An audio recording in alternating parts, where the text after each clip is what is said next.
Today we're going to be talking about 200 episodes and the deliberate practice model.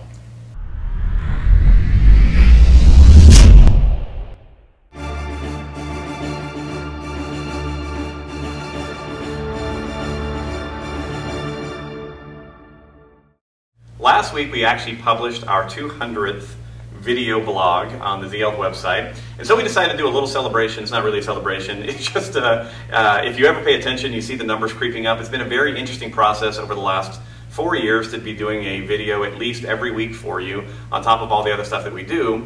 And so I wanted to talk a little bit about how we've approached that, utilizing one of the models that we're constantly talking about within our courses called the deliberate practice model. So if you've never heard of this, it comes out of expertise research, and I love discussing this. We talk a lot about this in our S-Face course, which is one of our initial courses on building athleticism.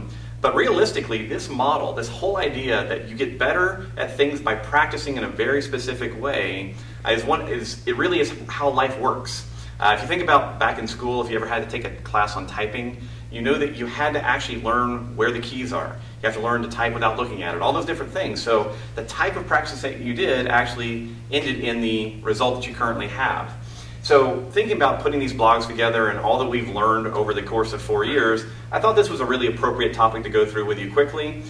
So if you are ever interested in improving your body or your mind in any way, you have to realize that you can do a lot of bad reps of things.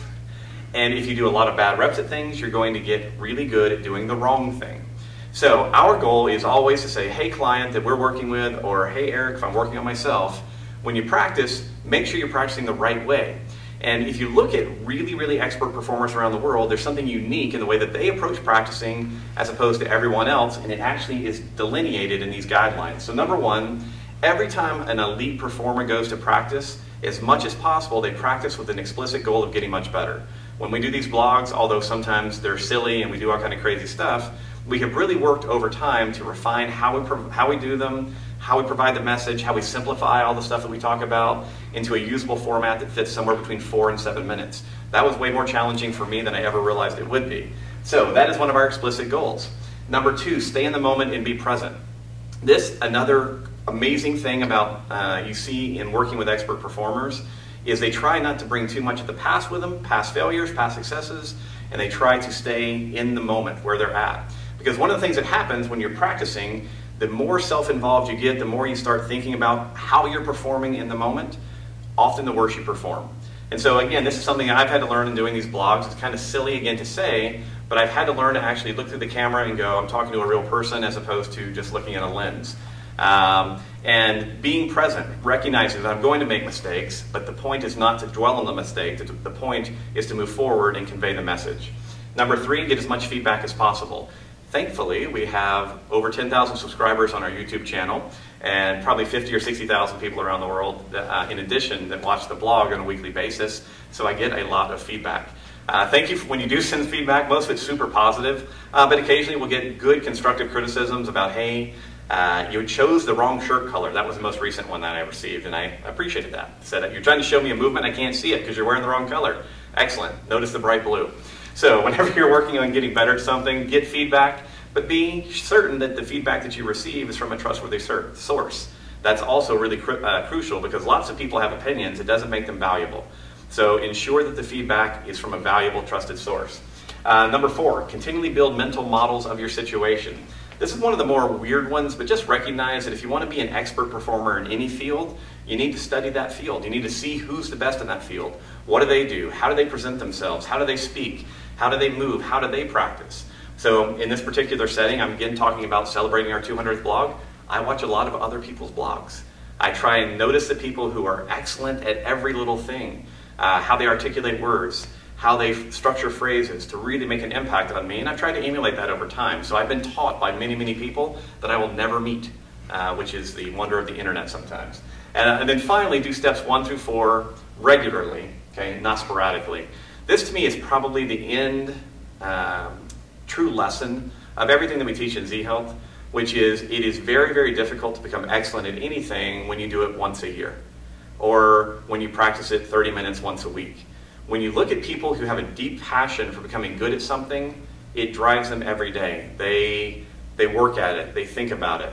And so for me, what we've actually learned over the course of the last 4 years of doing this blog is that the consistency has really been the driver for any significant change that we've actually been able to make.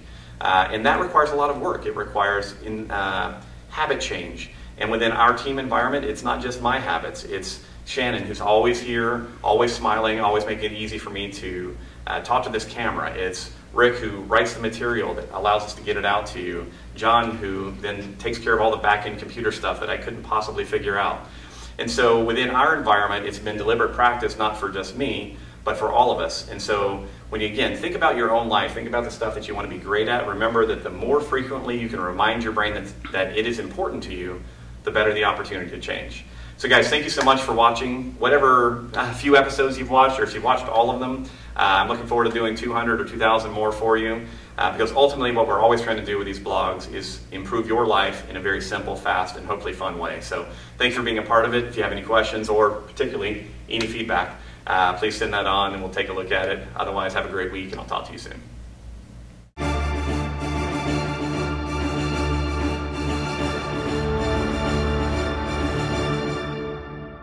Let's make sure that one doesn't get that doesn't get into the video. We've just passed our 200th episode, not episode. Let me try that again. I think we can use that one. I think we can use that as an episode. I don't know what that is. It's Castilian. An epitaph. It's a Castilian version. Yes. All right. I don't know if you ever pay enough. Terrible. I'm still thinking about episodes. Episodes.